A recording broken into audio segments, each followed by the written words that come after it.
Well, this summer we absolutely destroyed our club transfer record, which, if you recall, was previously the £10,000 we spent on Tiernan Parker. We've signed a midfield player permanently, who we previously had on loan. We've spent £1 million on him, and he's not the one you think. Hello and welcome to part 97 of Backing the Boro. I'm Kevin. Coming up on today's episode, we have all of our summer transfers, comings and goings, of which there have been many, plus our first game of the new championship season away against Burton, who, by the way, Burton Albion, properly established championship club now in the year 2029. You'd think they'd always been there. They're so well established. Finished fourth last year as well, a record high league finish. So they're a good team. We, not so much. We're projected to finish 23rd again. The board are looking for us to fight bravely against relegation again. But we did get money to spend. We were given a transfer budget of £1.5 million. And a massive wage budget of £120,000 a week as well. So unlike previous years, we didn't just have to convert all of the transfer budget into wage budget to be able to bring in all the free transfers we wanted. So we brought in lots of free transfers as normal. We did the same thing as normal. We've got all our Premier League youngsters. We've also got just a few more established players at this level with a little bit more experience to fill out the squad as well. And then we had some money left. And we had an Andrew Skelton-shaped gap in the squad. And a man emerged. I'm sure many of you have already been down in the comments and guessed correctly with who it was. But it's someone that we haven't seen for a little while. Welcome back to Liberty Way. Where is he? Miles Darwent. Now 26 years old, we've just signed him for £1.2 million. After that loan he had with us back when we were down in League 2, he went to Bradford on a free transfer. He spent 2 years there before Birmingham signed him for £800,000. He had a decent season in the Championship for them last season. They got relegated, so we've just sort of nicked him off of them. He comes in. Pretty much the idea of signing Darwin is to replace Andrew Skelton, who we couldn't get. There was no way of getting him to come back to the club. He's not quite of that quality, but he's blooming close enough. 4-star current ability, can play as an attacking midfielder or a central midfielder, and he's good. He's a good player, and we needed to spend money to fill that gap. I think that was the best we could possibly do. Some might argue we've overspent a little bit, but you know what? We might have spent £1.2 million there, and it might seem a lot. We're still averaging a net transfer spend of about £50,000 a season since we've been running this save. I think we're probably okay. So let's go through the players who've left the club first of all. There's a couple of notable names as we go through. Jake Laskowski's gone out on a season-long loan.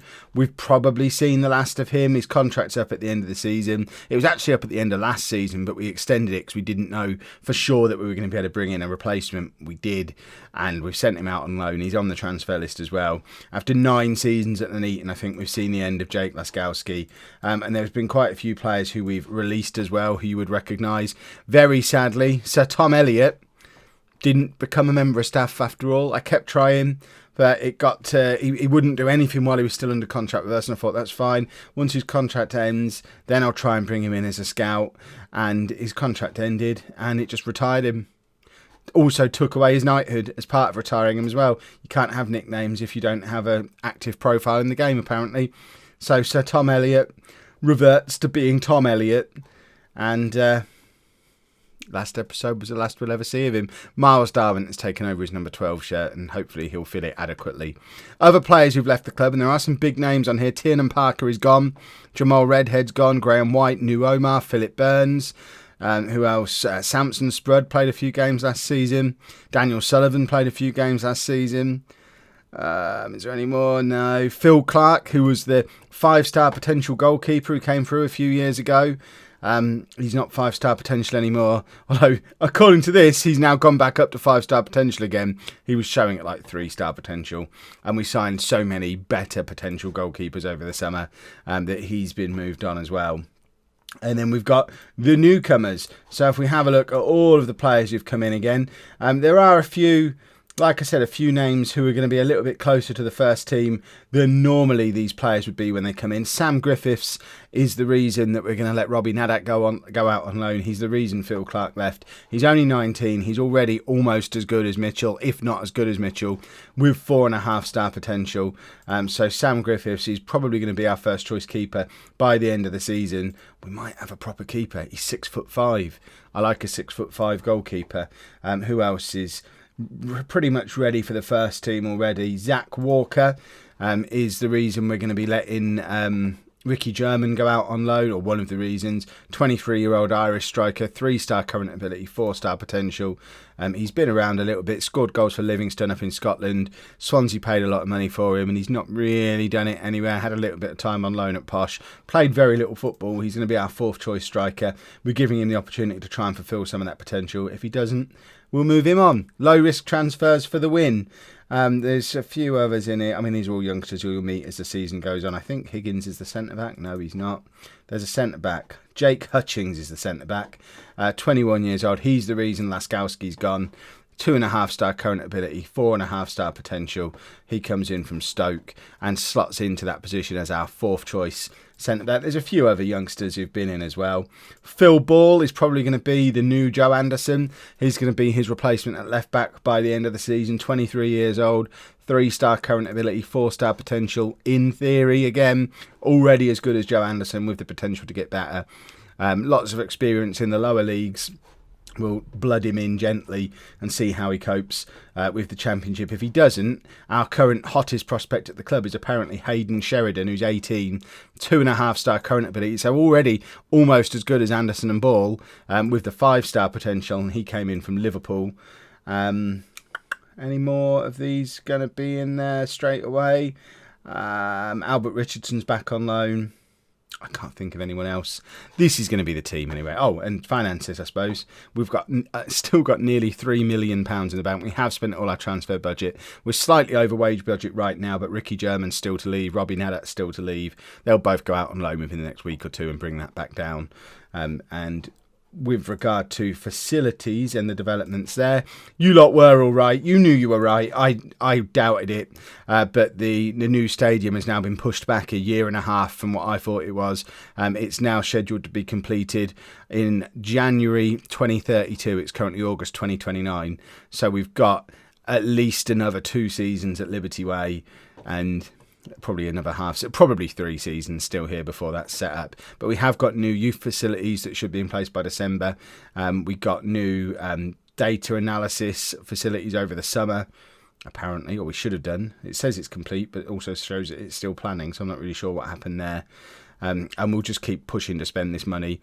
Let's try and improve our training facilities again, even though we're already doing it. Yeah, there you go. We're going to improve the training facilities some more. Because why not? How much is that going to cost us? $750,000. Worth every penny. Just keep improving everything while we've got money to spend. And while we stay at this level, there's always going to be money to spend, in theory. So, this is the team for the first day of the season, if the button works. Here is the team. A lot of it is very familiar. As usual, we'll introduce the new faces fairly gently, because we don't want to rock the boat too much on the dynamics. The social groups are taking a little bit of time to bed in. The game itself is running incredibly slowly. It feels like it's about to crash. In fact, it's bedding in quicker than I thought. There's only 2 of them who've not made their way into social groups now. But we don't want to just rush everybody new into the team, so we'll get them in gradually over the course of the first 10 to 15 games and see where we go from there. We've got Mitchell in goal, a back 4 of Anderson, Hughes, Flores and Ibrahim, with a new look midfield 3 of Darwin, Davies and Longden. Davies is another one who came in over the summer. Lee Davies, 27-year-old central midfielder, 3.5-star ability, so he's up there, as good as Longden, as good as Darwin, as good as Alex Barber, who is here on loan again for another year. Davis has been playing for Wimbledon for the last 4 years in League One. Previous experience in the Championship, though, with Leeds, and would have played with Barber at Leeds, presumably, as well. So we're going to push Longden. Longden's played everywhere in this midfield and can play everywhere in this midfield. He's a natural at Carrilero and Mazzala and deep line playmaker. They're the 3 roles that we use in our midfield. So he can literally play in any of the 3 positions. Darwin's a natural Carrilero, and Davis wants to be a ball-winning midfielder, which I am tempted to switch to, because it might be the oomph we need in that midfield. But for now, we'll keep going with the deep line playmaker and see how he gets on. If it looks like it's not working, we'll just switch his role up and make him the ball-winning midfielder that presumably he's been at Wimbledon for the last few years. And then we've got Ball in behind Ruggles and Symes. Dan Fisher is second favourite to be Championship top scorer this season, apparently, and has a new fat salary to show it, but isn't starting the first game of the season. And new boys, Zach Walker... Oh, he's the only new boy. Oh, Zach Walker and Sam Griffiths. I knew there was two. Sam Griffiths and Sam Walker both down on the bench. Let's get into the game and hopefully have a better start to the season than we had last year. Although, similar to last season, we are facing one of the pre-season promotion favourites on the first day. So there's always the potential that we're going to get thumped because we're away from home against a team that's supposed to be better than we are. But fingers crossed. New boy Miles Darwin just slots straight back in and becomes as important as he was to us. Was it 3 or 4 seasons ago now that Darwin was with us? Seems like an age, but it is. I like revisiting older players. I've still not given up hope of having Andrew Skelton at the club permanently. He won't be coming this year, but even if it takes us 2 or 3 years, we're going to sign Andrew Skelton permanently and he's going to become part of this midfield. And I like showing a little bit of loyalty to our players. Certainly when you get a player who's probably going to be good enough to play at the top level eventually, it makes sense to try and keep hold of them for as long as they possibly can. And Darwin was definitely one of them, of the same sort of breed as Ball and Fisher, who were just far too good for that League Two team. And we tried our best to sign him permanently at the time, and we finally got our man. Right, Davis out to Darwin, ball forward towards Symes, and it doesn't get there, but we're knocking the ball around nicely in midfield. Look at this. This is beautiful football. And it goes as far as Ruggles and he loses out. But Darwin collects again in midfield. We are moving the ball very, very quickly. And Symes is in behind, squares it for Ball, who hits the post. Ruggles should have been first there, was beaten to it by the defender who was marking him. Ruggles needs to sharpen up a little bit. He did get 11 goals from 12 starts in the second half of last season after joining us on loan. But I talked about this a few episodes ago. I think he's very much in the Ashley Chambers mould where he scores his goals in bursts of goals and just looks rubbish the rest of the time. And we can't afford to have that at this level. Dan Fisher's sat there ready to just come in and take his place. And he did have his place in the team for the second half of that loan spell last year. And Fisher might be finding his way back into the team sooner rather than later. We're already 2-0 down after 33 minutes. I'm not expecting the usual second season promotion push that we've had throughout this run up the leagues this year, because it's going to take us more than one summer of bringing in higher quality players to build a higher quality championship team. We've got one £1 million player in the team now. When you consider Swindon have just come up from League One and immediately spent £15 million upon arriving in the championship because they're owned by a tycoon. They won League One at a canter last year. That's the kind of thing that we're competing with. In fact, they signed Fletcher, the midfielder that we had on loan from Celtic. We tried to sign him on a free, and he's gone to Swindon on about 18 grand a week or something ridiculous. So they're just pricing us out of being able to get our own players that we feel like we deserve to have. So we've got them coming up and throwing the cash around. And then you've got the more established teams who have been here for ages and can throw the cash around. You've got the teams who've just come down from the Premier League who obviously have cash to throw around. And then there's little old Nuneaton playing in a ground that fits 6,000 people in whilst trying to finance a new one and a new training ground. And understandably, although it feels like we've spent a lot of money this summer because we spent £1 million on a player, we've actually probably still spent the least in the entire division, and we probably have the smallest wage budget in the entire division. And we'll do well to avoid relegation again, and that will continue. I think if we can stay in the Championship until we're in our new ground, I think that's, I don't know, we can't get promoted before then, because if we do, where are we going to play? So we kind of need to slam the brakes on anyway. We're going to call this deliberate. We're deliberately losing to Burton today, because we can't afford to get promoted yet, so we won't have anywhere to play at the higher level. Presumably we'd just go and play at Coventry for a year or two, but that's far from ideal when we've got our own ground being built. Right, it would be nice to show a little bit of attacking oomph in this second half, and they've hit the post now. Oh, blimey. it's going to be a long old season if we look as uncompetitive as we have in this game so far. The only thing going in our favour is the fact that Burton, like I say, are one of the pre-season favourites to go up. But that being said, so were Crystal Palace at the start of last season, and we didn't look this poor in that game. And remember, we're on a long run of defeats from the end of last season. The media were already grumbling about me refusing to change my tactic and refusing to experiment. So if that nonsense has carried over, we might have to be doing a bit of a rethink fairly early on. If the media are on my back straight after this game, then we might have to switch up to that diamond that we talked about before.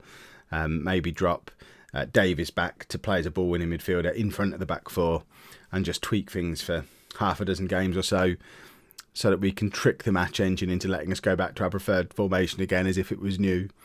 Yeah, that's right. We're going to trick the match engine. What of it? Have we just given away a penalty now? Oh, where's my coffee? This is ridiculous. 4-0 down after 56 minutes, and we've not had a clear-cut chance yet. We've not looked like scoring. If this is any indication of what's to come, it is going to be a long old season. Oh, the one positive to come out of this is the fact that I can absolutely tear the players' heads off after this game. Just assertive, stressy, shouty, and perhaps put a rocket up their backsides a little bit. But, this is painful. And I know there's going to be the section of the comments that love to tell me that I've got to change my tactic. I'll just refer them back to that graph that we showed before about our rise at the leagues. Will come good. It just won't necessarily be this season, and it doesn't have to be this season. We just need to stay up again. It's all about ball expectation. This year is the same as last year. It is all about the Kev ratio for the second year in a row. Let's get Richardson on. Let's get Fisher on. I mean, we could bring on all of these substitutes quite happily. Let's get Sawyer on as well. We'll just do a Kev triple and hopefully see out these last 20 minutes. Maybe we try the new keeper sooner rather than later, because I remember at the end of last season, Mitchell was looking dodgy, and we've started the season with him in goal again. And today's absolutely not his fault. We have been poor all over the pitch today. But I don't know. Perhaps he's not the man to keep us in games when we need keeping in a game. Richardson is in and hits the post. I mean, we've immediately looked more likely for having Richardson on there. He's been with us for 2 years now and always been Ball's understudy. Perhaps this is the year, because Richardson is still a 5-star potential player. Perhaps this is the year that Richardson proves that he's a better player than Ball and takes that attacking midfield position off him. I think this is going to be the next year or so. There's going to be a lot of the older familiar faces are going to start to transition out the team. The likes of Anderson and Fisher and Sawyer, Ibrahim, Ball. I think they're all going to slowly drift away from regular starts. And I think the team that starts next season, assuming we're at this level, if we're starting in the Championship again next season, I think the team is going to look very, very different from the team that started last season. So over the course of 2 years, I think we'll churn through almost the entire team, bringing in Championship quality players, just sort of a few at a time, here and there. And that should have been a goal. We've actually had 3 clear-cut chances in the 20 minutes since we made the substitutions. We have looked a different team. I'm putting that down to Richardson and Fisher. I doubt Sawyer's had much to do with it. But Richardson and Fisher, they were very close to starting anyway. And I think they've both convinced me that they need to be starting the next game. So we'll be taking that on board for sure. But that's just about the only positive we can take out of that game. Yikes. Much work to do. How often do I start a first game of the season by saying much work to do? Oh. If you've enjoyed that, please make sure you leave a nice big thumbs up on there for me. Subscribe to the channel for daily Football Manager videos. And thank you very much for watching.